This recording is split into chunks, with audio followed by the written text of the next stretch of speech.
This is Keep the Faith Ministry News. I'm Hal Mayer. After the death of Billy Graham, Vice President Mike Pence reminded CPAC attendees of Graham's speech at the National Cathedral after the 9/11 terror attacks.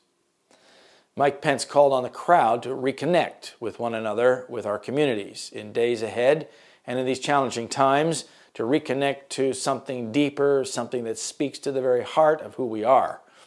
The Vice President called Graham one of the greatest Americans of the past century, prompting applause from the audience.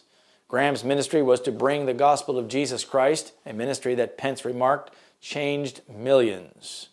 Shortly after the Islamic terror attacks on 9/11, 2001, that killed thousands of Americans, Graham spoke at the National Cathedral in Washington, D.C. Pence, at the time a first-term member of Congress, recalled the event for the crowd. "I'll never forget what he said. On that day, Billy Graham said to the American people, 'The spirit of this nation will not be defeated,' but he admonished Americans to, in his words, come together and confess our need for God.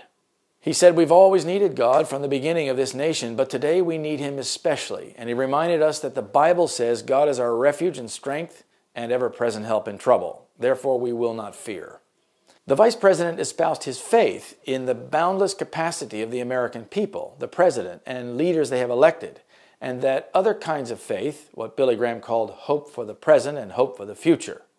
In the days ahead, as we work to advance our cause, restore our country, let us also remember to claim that hope, he continued before paraphrasing 2 Chronicles 7:14 from the Bible.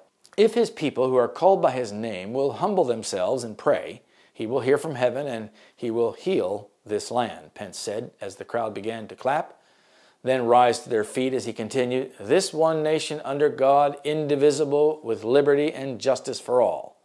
While it is good to call people to Christ and to turn from their wicked ways, there is a difference between it being done by a pastor and a vice president. Mr. Pence, in his official capacity as Vice President of the United States, is not wrong in his assessment. Yet the underlying trend is concerning. At some point, when there's been enough pressure from relentless disasters and other crises, the American people, prompted by their leaders, both religious and civil, will demand that the nation get back to God, a legal pressure that will drive Sunday worship laws.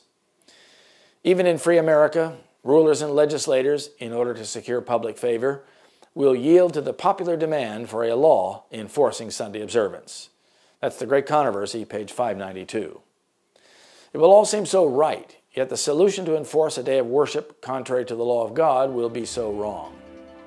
This is Keep the Faith Ministry News. Thank you for watching.